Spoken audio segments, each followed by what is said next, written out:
Bienvenidos a una nueva edición del consultorio psicológico online en esta temporada 2022. Como cada jueves, como lo hemos venido trabajando en la temporada pasada del año 2021, vamos a retomar nuestros consultorios con los temas que nos hacen llegar, con los temas que necesita la población, que necesita la sociedad, en este caso, transmitiendo desde Arequipa en USMP TV. El día de hoy vamos a estar tratando un tema que durante la pandemia ha tomado mayor relevancia. Se han detectado denuncias por parte de mujeres que han sido agredidas, de niños que han sido agredidos en esta etapa de la pandemia. El tema para hoy es el perfil patológico del agresor. Quiero presentar a la licenciada Carolina Manrique de la Asociación Humanos. ¿Cómo está, licenciada? Buenas tardes. Buenas tardes, profesor Eric. Muchas gracias nuevamente por la invitación y, bueno, gustosa de compartir nuevamente el espacio con usted. Bien, estuvimos en la edición del mediodía conversando, haciendo un preámbulo sobre lo que significa este tema del perfil patológico del agresor, pero ahora en el consultorio vamos a ir ampliando este tema y solo quisiera que usted nos dé algunos alcances del por qué es importante saber cuál es ese perfil patológico y de ahí en adelante tomar acciones, como sucede en todos los casos similares a esto. Sí, bueno, en realidad lo que vamos a tratar ahora junto con Claudia, que nos va a acompañar también en la exposición, es precisamente poder reconocer qué rasgos de la personalidad están asociados a una conducta agresiva que, como mencionábamos en la mañana, es un mecanismo de defensa que la persona utiliza, pero de una forma ya muy distorsionada, ¿no? Muy inadecuada. Naturalmente las personas nos podemos sentir molestas frente a un evento, frente a un suceso, frente a alguna acción de otra persona, pero no todos reaccionamos con agresión o incluso con violencia.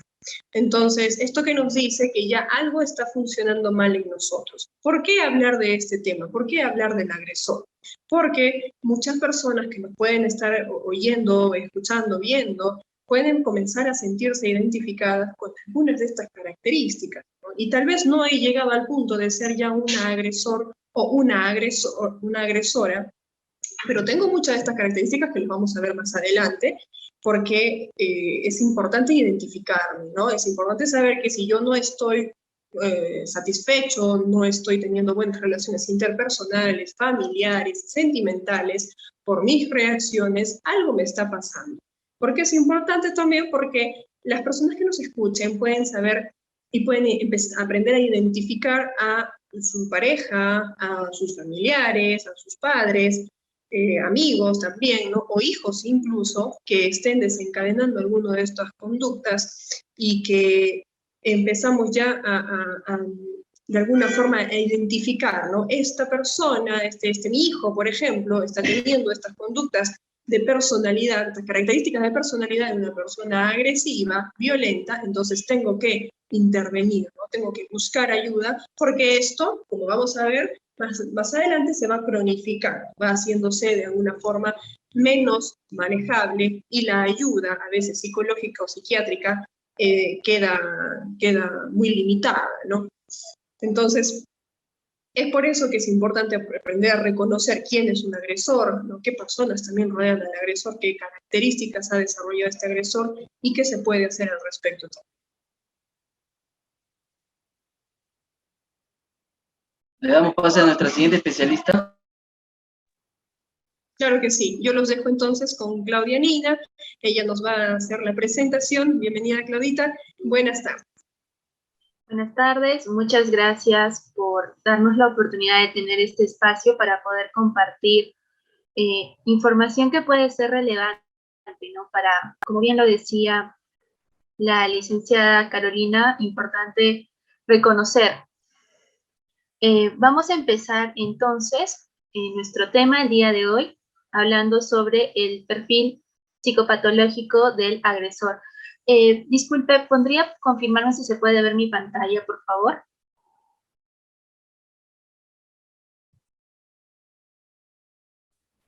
Y se visualiza. Perfecto, muchas gracias. Empezamos entonces. Hablar del problema de la violencia es algo que no solo lo vemos diariamente a través de los medios de comunicación, sino también las estadísticas nos permiten conocer la relevancia de este tema. Acá tenemos que la Organización de las Naciones Unidas estima que 1 de cada 3 mujeres sufre, ya sea de violencia física o sexual, por parte de su pareja sentimental dentro de su hogar o en la calle. Lamentablemente, todos los días vemos a través de los medios de comunicación situaciones en las cuales personas ejercen violencia, ¿no? No necesariamente, vamos a profundizar esto más adelante, no necesariamente con mujeres, también hay hombres que sufren violencia, pero la violencia física o sexual es algo que lamentablemente se da todo el tiempo.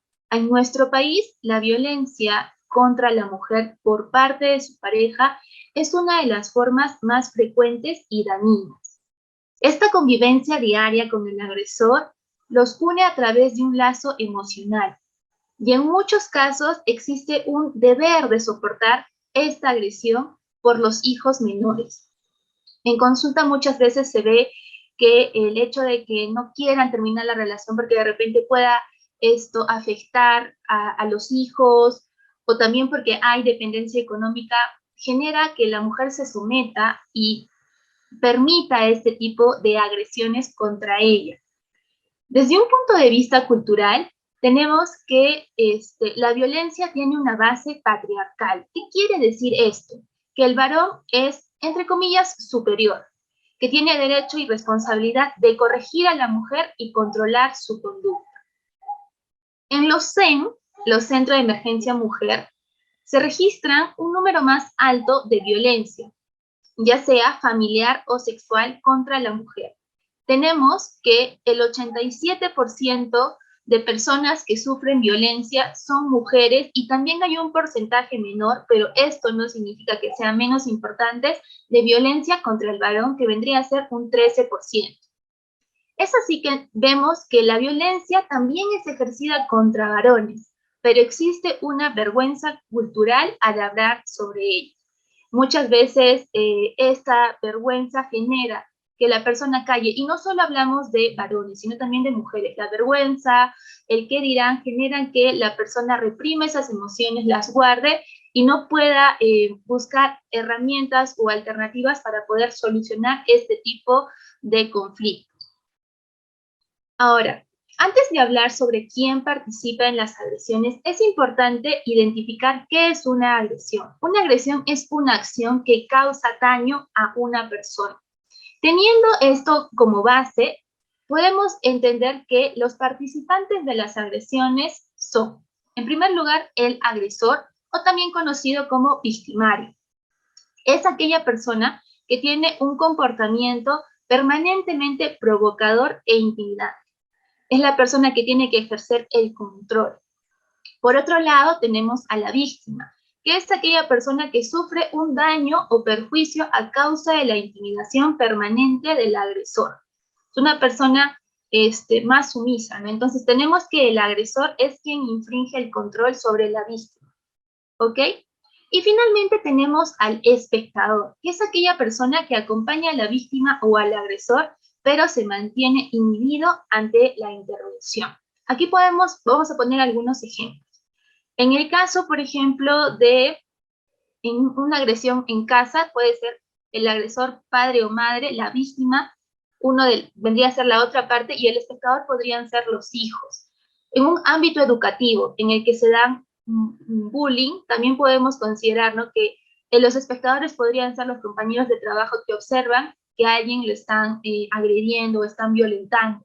También puede presentarse en un ámbito organizacional dentro de las empresas, que haya un moving contra un colaborador, un trabajador, y se observe ello, pero no se actúe. Entonces tenemos que el espectador es la persona que acompaña, ¿no? Y está del lado, en este caso, el agresor, pero no realiza ninguna acción. Ahora, ¿quién es un agresor o una agresora? es una persona que tiende a una conducta hostil. Y esto puede ser por razones psicológicas o puede desarrollar estas conductas socioculturales vinculadas a la agresividad.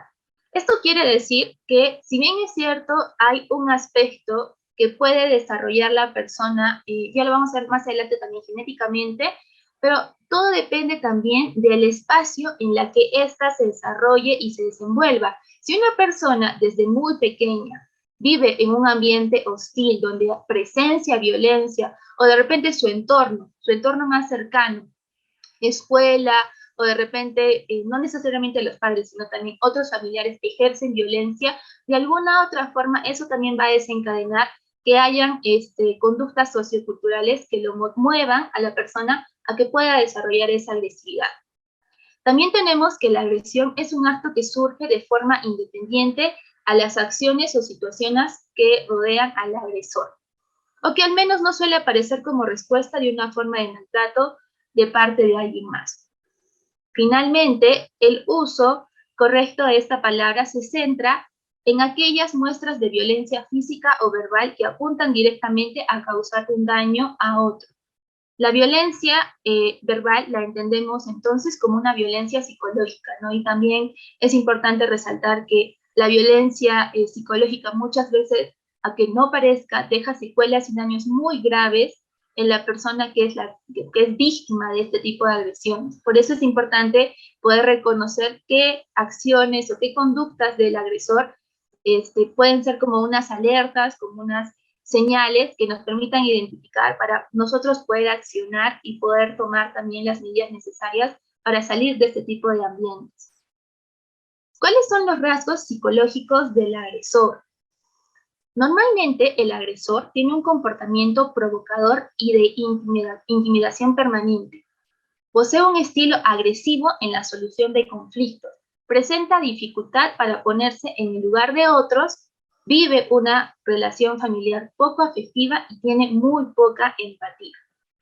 Estos signos como estilo agresivo, dificultad para ponerse en el lugar de otros, que es una persona poco afectiva o poco empatía, pueden ser las primeras señales que nosotros podemos reconocer para que en una persona que es agresiva.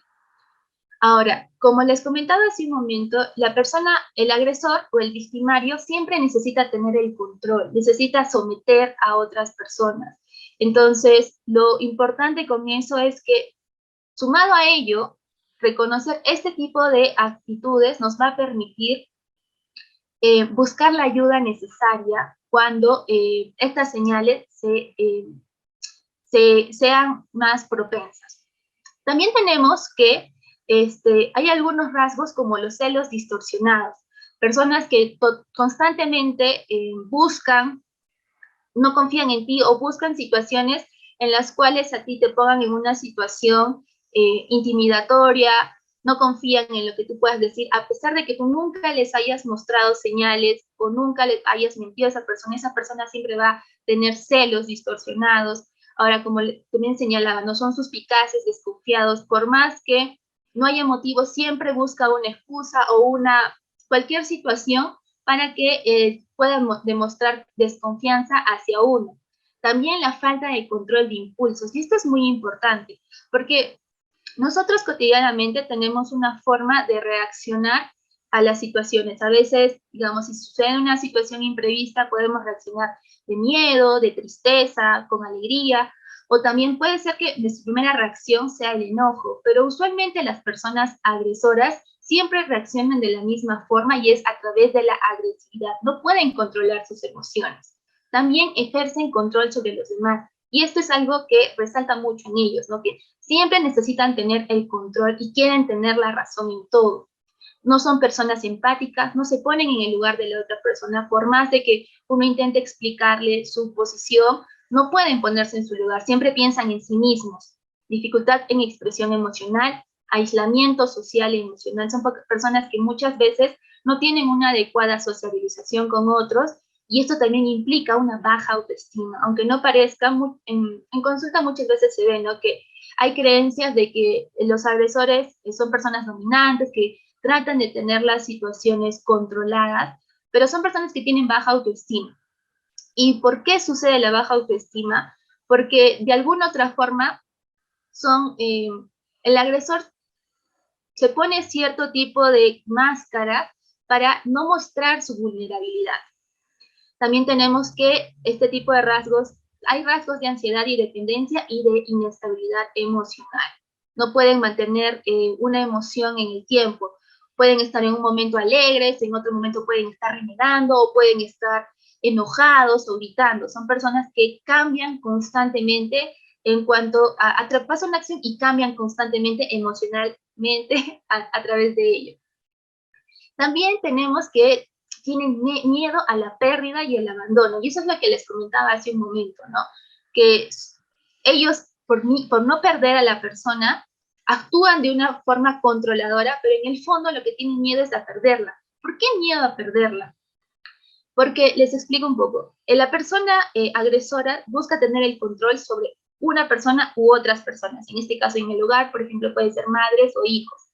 Pero ¿qué pasa si esta, por ejemplo, la mujer que es muchas veces sumisa, se somete a lo que indica el agresor? ¿Qué pasa si esa mujer se va? Él se queda solo. Entonces, de alguna otra forma, tiene ese miedo y a través del control es que busca someter a las personas que están bajo el dominio, ¿no?, de este agresor. También muchas veces tenemos que hay distorsiones cognitivas, que la persona no piensa adecuadamente, que tiene de repente ideas que no son acorde a la realidad, y eso también se determina, ¿no?, como un rasgo psicológico. El consumo de alcohol y drogas lamentablemente también perjudica, ¿no?, el hecho de que pueda haber un adecuado vínculo o que pueda desarrollarse o desempeñarse adecuadamente en sus diferentes ámbitos. Agitación psicomotriz irregular, no puede estar quieto, necesita estar moviéndose, haciendo algo. Muchas veces hay hiperactividad. También tenemos desregulación emocional, como les decía, no puede controlar sus emociones. Es una persona que cambia constantemente de emociones muy rápido. Pasa algo, cambia. Y eso también genera un desbalance, ¿no? Insatisfacción, no está satisfecho con las cosas que está haciendo, no tiene claro, ¿no?, de repente metas, objetivos, necesidad de recompensa inmediata. Siempre busca, quiere lograr algo, quiere que sea rápido, ¿no? Cuando se busca someter, la víctima quiere que, en muchos casos, alguna vez escuché en el caso de una víctima, ¿no?, que el agresor quería, digamos, la comida para en este momento que se prepare, que se le sirva, que se le atienda, y si no se cumplía lo que él quería, renegaba, gritaba, golpeaba la mesa. Entonces ahí vemos que quieren siempre las cosas inmediatamente. Algo que también es importante señalar es que muchas veces, por no decir en el 98% de casos, las víctimas, los agresores han sido víctimas de maltrato familiar o también han sido espectadores de ello. Hay patrones que desde muy pequeños nosotros vamos adquiriendo. Les cuento un poco.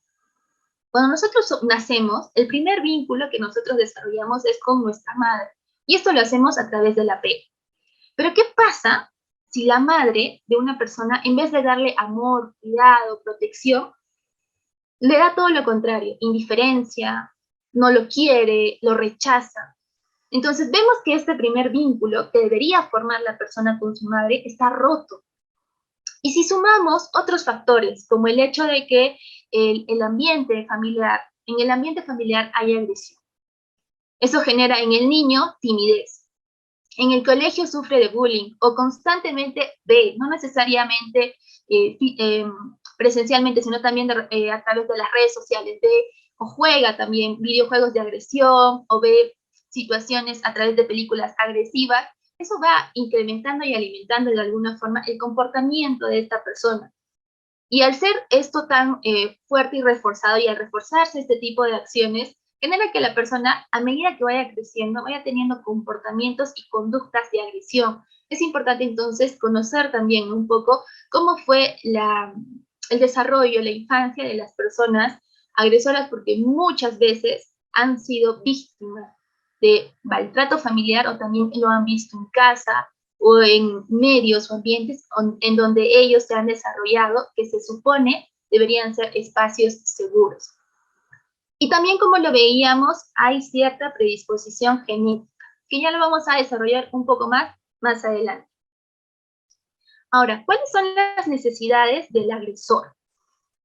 Tenemos que las necesidades humanas son aquellas que uno necesita para vivir de una manera plena y saludable, tanto de manera física, psicológica, social. Cuando éstas se distorsionan, pueden generar estados de frustración y egoísmos patológicos. Entonces, como les mencionaba, es importante que nosotros desde pequeños observemos y cuidemos a los niños, porque de ahí es donde parten muchas veces esas conductas que se vuelven psicopatológicas cuando la persona ya es adulta. Ahora, estas necesidades son la necesidad de protagonismo, ser visto, aceptado y atendido. ¿Qué pasa si, por ejemplo, un niño en casa no es rechazado, nadie le presta atención? Va a buscar esa atención en otros lados. Y es lo mismo que pasa con el agresor. Muchas veces él quiere ser el protagonista, quiere ser aceptado. Quizás sus comportamientos no sean los más adecuados, no lo son, pero lo busca a través de sus propios medios porque lamentablemente es la forma en cómo él aprendió a mostrarse. No es la correcta, pero es la forma en la que esa persona aprendió. La necesidad de sentirse superior, ser más fuertes y poderosos que los demás. ¿Por qué? Porque muchas veces esta necesidad que el agresor considera de sentirse superior le da cierto poder sobre otros. Entonces es por eso que él busca, o ella también busca tener esta necesidad. Tenemos la necesidad de sentirse diferente. Se pretenden diferentes y rechazan lo que no es igual o similar a la imagen que se han creado. Muchas veces es difícil que esta persona pueda cambiar de opinión, pueda aceptar de repente que se está equivocando o que no está actuando adecuadamente. No lo puede aceptar. Y si ve otra figura que no va acorde con lo que esta persona ha creado o es, la rechaza. Y lo menciona, lo señala como algo malo, como algo negativo, cuando en realidad puede ser totalmente lo contrario. Y también tenemos la necesidad de llenar un vacío emocional. Dificultad para reaccionar con afecto ante los estímulos diarios, buscando nuevas vivencias y sensaciones extremas. Lamentablemente, el agresor, como les explicaba, una de las frases que dicen, nadie puede dar de lo que no quiere. Si una persona no ha crecido en un ambiente de amor, en un ambiente seguro, en un ambiente donde pueda expresarse con facilidad, es imposible que pueda expresarlo a medida de que va creciendo, desde pequeños. Pueden haber cambios, sí, pero eso requiere de mucha voluntad y que también busque ayuda profesional. Pero si nunca ha tenido a alguien que le dé esa protección, ese cuidado, va a ser muy difícil que pueda expresar sus emociones. Entonces, si no puede expresar sus emociones, es muy difícil que no pueda de repente disfrutar del contacto, de un abrazo, de un beso, o también de estímulos diarios, ¿no? De repente en casa, ¿no? Se prepara una comida rica, algo diferente, pero no sabe decir gracias, o no sabe valorar el esfuerzo de la otra persona. Entonces, eso también es una necesidad que es importante reconocer, pero también, como les decía, si nosotros, una persona agresora, o si conocen a una persona que es agresora, y esta persona decide cambiar y busca ayuda profesional, también hay la posibilidad de que pueda cambiar y pueda mejorar este tipo de necesidades, ¿no?, que tiene. Ahora, ¿cuáles son los trastornos mentales frecuentes en los agresores? En muchos casos tenemos que existe el abuso o dependencia del alcohol o drogas. Esto es como un escape. También puede ser acá el hecho del fumar, ¿no? O sea, muchas veces este tipo de acciones, consumo de alcohol, drogas, es como que un escape para la persona. Los trastornos delirantes, ¿no? Como la celotipia, es una persona que ya les mencionaba, que constantemente tiene celos distorsionados, que piensa que su pareja le está haciendo infiel a pesar de que nunca haya mostrado esta persona, la víctima, alguna conducta sobre ello, ¿no? Siempre va a tener este tipo de desconfianzas. También va a presentar trastornos, en algunos casos, trastornos de personalidad límite, antisocial, narcisista, paranoide, dependiente. No sé si alguna vez han visto, pero a veces en consulta tenemos casos de que los agresores, cuando la víctima se quiere ir, no le permiten, no la dejan. Entonces dependen de la víctima, a pesar de que ellos sean los que infrinjan el poder y la agresión contra ella. Trastornos de ansiedad, trastornos de adaptación y también trastornos de depresión. Que el agresor infrinja violencia o poder sobre una persona no significa que esté, bueno, obviamente no está saludable, no está sano, no tiene salud, una adecuada salud mental, pero también por dentro puede ser que esté pasando por una situación muy severa de depresión, ansiedad, que quizás él no lo reconozca, pero esas conductas nos permiten a nosotros reconocerlos. Tenemos que la personalidad es el resultado de la predisposición genética. Esto es muy importante. Tu personalidad es muy distinta a tu temperamento y a tu carácter. Vamos a hacer una explicación rápida sobre ella también para que podamos entenderla. El temperamento son todas aquellas rasgos o conductas que nosotros adquirimos genéticamente. Por eso les decía que hasta cierto punto estos trastornos o la agresividad que adquiere el agresor tiene una tendencia genética, porque digamos, si tus padres han sido personas agresivas, violentas, que de repente han tenido algún trastorno mental, esto de alguna otra forma puede ser adquirido genéticamente por el hijo. Entonces, eso es nuestro temperamento. Nuestro carácter es todo aquello que nosotros vamos adquiriendo a lo largo de nuestra vida. Los estímulos que tenemos de nuestro entorno, el colegio, de repente cuando ya estamos en la universidad o nuestro primer trabajo, todos esos estímulos externos forman nuestro carácter. Y finalmente nuestra personalidad es el resultado tanto de nuestro temperamento como carácter. Entonces, tenemos que la personalidad es el resultado de la predisposición genética, como les decía, experiencia, entorno familiar y social. Un agresor suele proceder de familias maltratadoras, que es lo que estábamos hablando hace un momento, figuras violentas, impulsivas e inmaduras emocionalmente, que tienen tendencias ansiosas y depresivas. También pasa que en muchos casos, bueno, no en muchos, pero en algunos casos, la familia brinda un adecuado soporte emocional, pero de repente en la escuela no. Entonces vemos que, como les digo, siempre depende mucho del estímulo. Y es importante también que mientras más pequeños sean las personas, es mucho más fácil poder de repente cambiar algunas conductas, ¿no? Ya cuando tenemos a un adolescente que de repente tiende más a la agresividad o de repente a la violencia, no es imposible, pero toma un poco más de tiempo. Entonces, mientras más temprano identificar este tipo de conductas, es mucho mejor para beneficio de la persona. ¿Cuáles son las consecuencias para el agresor? Tenemos que una de ellas es la incapacidad para vivir una intimidad gratificante con la pareja. No puede tener relaciones estables.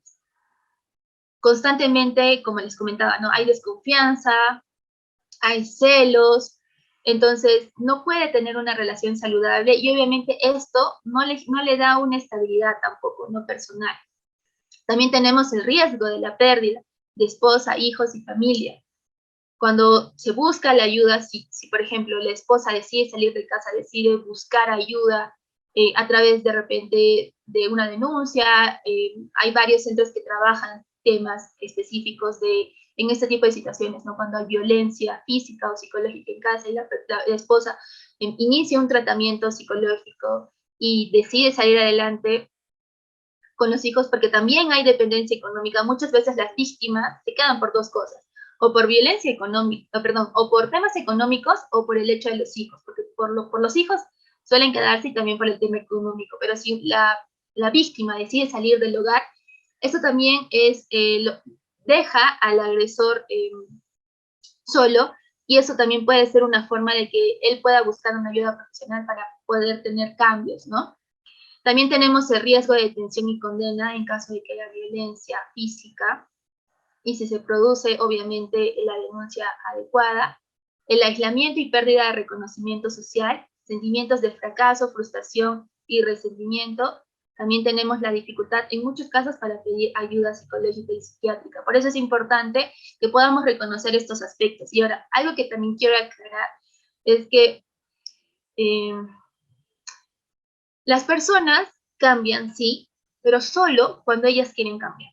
Cuando tienen esa voluntad interna de acceder a ese cambio. Si, por ejemplo, tú, mamá, esposa o hija, le dices al agresor que cambie, que busque ayuda, pero si esta persona no lo ve, no se ve recibiendo ayuda, o no ve que está cometiendo un error o tiene conductas psicopatológicas, por más de que vaya a buscar ayuda, no va a cambiar. Entonces, es necesario que los agresores o que las personas por sí mismas accedan y quieran el cambio, no porque otros le digan, sino porque realmente se den cuenta que no están actuando correctamente y necesitan una ayuda profesional para poder salir de este tipo de situaciones. Tengo un video para ustedes que me gustaría compartirles para conocer un poco más sobre las bases psicobiológicas de la agresión. Un terrible tiroteo ha propagado la muerte y el terror por todo el campus de la Universidad de Texas. El estudiante Charles Whitman, de 24 años, ha perdido el juicio. En 1966, el exmarine Charles Whitman asesinó a su madre y a su esposa. Después subió a lo alto de la torre del reloj de la Universidad de Texas y comenzó a disparar. Una tarde trágica con un balance de 16 muertos y 33 heridos. Whitman sabía que le pasaba algo en la cabeza. Antes de embarcarse en el fatídico tiroteo, dejó escritos en los que solicitaba que se le practicara la autopsia, con la esperanza de revelar el motivo de sus agresivos pensamientos. Después de ser abatido a tiros por la policía, el cerebro de Whitman fue analizado, revelando un tumor del tamaño de una moneda junto a la amígdala, uno de los centros de las emociones primarias del cerebro. Por eso se pensó que habían encontrado la respuesta. La lesión en la amígdala de Charles Whitman explicaría su comportamiento. En las décadas siguientes al tiroteo de Austin, una cosa ha quedado clara. El cerebro humano no es tan sencillo. Hoy en día, las tomografías y resonancias magnéticas permiten a los investigadores adentrarse en el cerebro de criminales violentos y descubrir su anatomía y funciones con todo detalle. Y utilizando sofisticados análisis de muchos cerebros, han encontrado ciertas pautas. Josh Buckholt es un neurocientífico de la Universidad de Harvard que investiga las raíces biológicas de la conducta violenta. Si comparamos el cerebro de personas que cometen actos violentos con personas que no, se empiezan a ver algunas diferencias en los circuitos cerebrales que tienen que ver con la excitación y la regulación de las emociones. Uno de esos circuitos conecta la corteza prefrontal, responsable de los procesos cognitivos complejos, con la amígdala, centro emocional del cerebro, que se activa siempre que se percibe una amenaza. Si la amenaza no es real, la corteza prefrontal envía un mensaje a la amígdala para que se tranquilice. Pero si las conexiones cerebrales son defectuosas, es probable que el mensaje no se transmita. Parece ser que en esas personas las conexiones están interrumpidas, por lo que es más probable que cuando creen que se enfrentan a algún tipo de amenaza, reaccionen con mayor actividad de la amígdala y mayor excitación emocional. Pero, ¿qué puede estropear o dañar un circuito tan crucial? Al menos parte de la respuesta está en los genes que heredamos de nuestros padres. Buckholt y otros científicos han descubierto que ciertos genes pueden hacer peligrar las conexiones. Pero las cosas no son tan sencillas. Incluso si alguien tiene esos genes y las conexiones están debilitadas, nada garantiza que termine teniendo un comportamiento violento. No hay un solo gen, ni siquiera 10, que por sí solos sean capaces de predisponer para un comportamiento violento. Lo que sabemos sobre las conductas complejas en general y la violencia en particular es que la arquitectura genética es muy complicada. En lo referente al cerebro y la conducta de las personas, todas las evidencias apuntan a una compleja danza entre los genes y el entorno, entre las influencias genéticas y las ambientales. En psicología todo tiene que ver tanto con la genética como con el entorno. Lo importante es descubrir cómo funcionan ambos aspectos. Nunca es solo uno o solo el otro, nunca. Del estudio de familia. Perfecto. Entonces, para reforzar un poquito lo que nos habla este video, es el hecho de que, como bien lo decía, no solo es independientemente el tema genético, sino también depende mucho de cómo las personas se desarrollan en su ambiente de crecimiento. Entonces, yo puedo hacer, y es como que recordaba, ¿no? Alguna vez escuché que todos, de alguna otra forma, tenemos genéticamente el cáncer en nuestro cuerpo. pero algunas situaciones como la alimentación, la falta de ejercicio, etcétera, hacen que esta enfermedad se desencadene en algunas personas y en otras no. Entonces, lo mismo sucede con las conductas agresivas. Algunas personas puede ser que sí tengan predisposición genética a ser agresores, pero ¿qué pasa si desde muy pequeños reciben estimulación, acompañamiento, cuidado de parte de la familia, de su entorno? Es mucho más difícil que esta predisposición genética se active. Pero si por el contrario tenemos esta predisposición genética y el entorno en el cual se desarrolla la persona es muy hostil, obviamente esto va a hacer que la persona desencadene, ¿no? Este tipo de comportamientos y conductas y lamentablemente no le hagan vivir un estilo de vida adecuado. Haya mucha, quizás, depresión, ansiedad, eh, infelicidad. Y por otro lado, también esto va a perjudicar a las personas que son a su alrededor, ¿no? Porque todos de alguna otra forma somos víctimas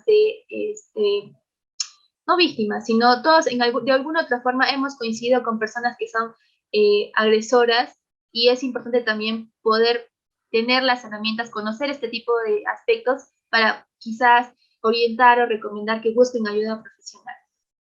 Por mi parte, eso sería todo. Gracias por la oportunidad y también me gustaría recalcar que Humanos es un espacio en donde se busca ayudar a las personas que están requiriendo de repente están en busca de ayuda. Estamos con toda la disposición para poder ayudar, escuchar y también ofrecernos los recursos necesarios para que puedan encontrar la estabilidad que están buscando. Gracias. Muchas gracias a usted por la presentación, por el desarrollo del tema. Tenemos dos preguntas que nos hacen llegar, queremos trasladarlas. La primera pregunta está relacionada a las formas o la terapia o la forma específica de proceder para ayudar a una persona que esté detectada con un perfil patológico del agresor. Y nos acompaña en esta pregunta con si es que hay un tiempo determinado, un tiempo estimado en el que esta persona se pueda llegar a recuperar, o por lo menos de alguna forma tener una vida mucho más acorde con las relaciones familiares o relaciones humanas con otras personas. Perfecto. En este tipo de situaciones, lo primero que se hace es hacer una evaluación de la persona para conocer en primer lugar su personalidad. Hay algunas pruebas que nos permiten conocer la personalidad de la persona y a través de esta evaluación, este estudio, nosotros podemos, de acuerdo a de repente algunos rasgos psicopatológicos que ella tenga o él tenga, ir trabajando en ello.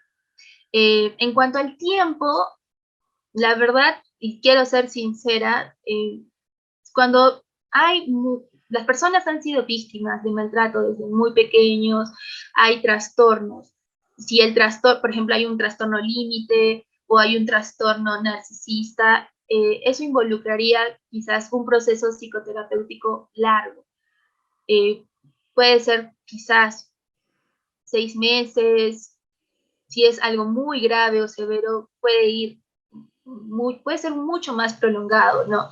También depende de la voluntad de la persona, como les comentaba, para querer mejorar, porque en terapia se van dando, ¿no? Algunas herramientas que la persona puede utilizar en su día a día, y a medida que esto lo vaya practicando, vamos reforzando.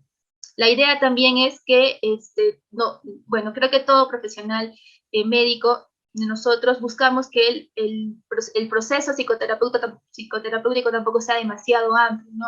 Es que en cada sesión la persona pueda irse con determinadas pautas que pueda utilizar en su vida diaria, y esto le permita ver también esas mejoras.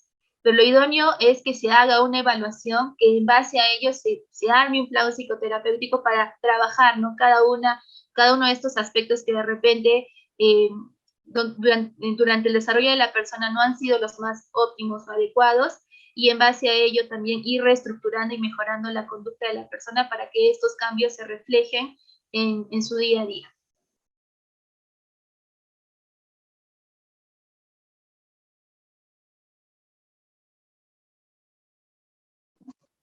Ok, muchas gracias. Tenemos una siguiente pregunta y nos consultan sobre las edades.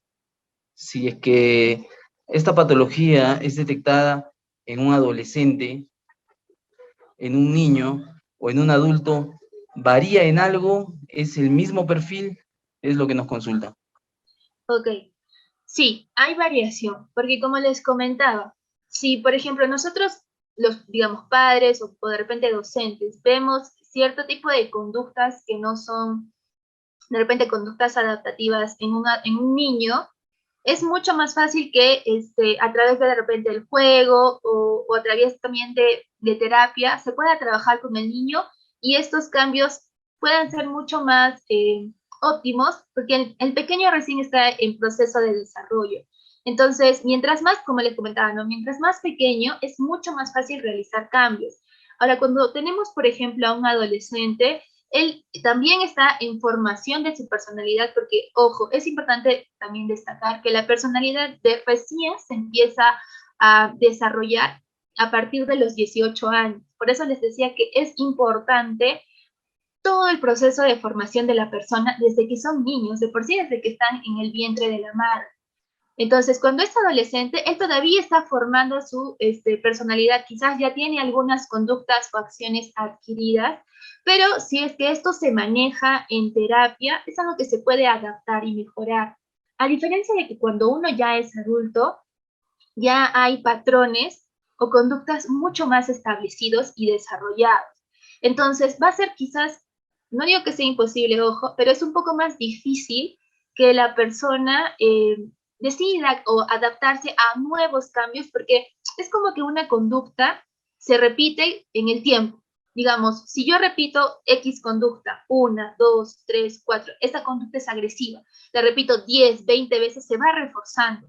Y esto se refuerza no solamente en el hecho de que la persona actúa ya de una determinada forma, sino también el cerebro se adapta a reaccionar de esa determinada manera. Si una persona durante 10 años ha reaccionado violentamente, va a ser un poco más difícil hacer esos cambios, pero como les digo, no es imposible. O sea, y todo depende de la voluntad de la persona cuando uno es adulto, porque ahí, si bien es cierto, tú ya sabes y reconoces qué es lo correcto y qué no es lo correcto, la idea también es que cuando tú reconozcas que una acción o que tú quieres realizar una acción que no es correcta, poner el freno, pero eso requiere de mucha voluntad y determinación. Bien, muchas gracias por la información, muchas gracias por la respuesta a nuestra invitada del día de hoy, nuestra especialista Claudia Nina, y invitarlos a todos y anunciarles que el segundo jueves de cada mes vamos a estar compartiendo con los psicólogos especialistas de la Asociación Humanos. Nuevamente muy agradecido a usted, igualmente a la psicóloga Carolina Manrique por este tiempo y por los conocimientos que han compartido esta tarde con nosotros en el consultorio psicológico online. Buenas tardes, gracias. Gracias por la oportunidad, nos vemos pronto. Hasta luego.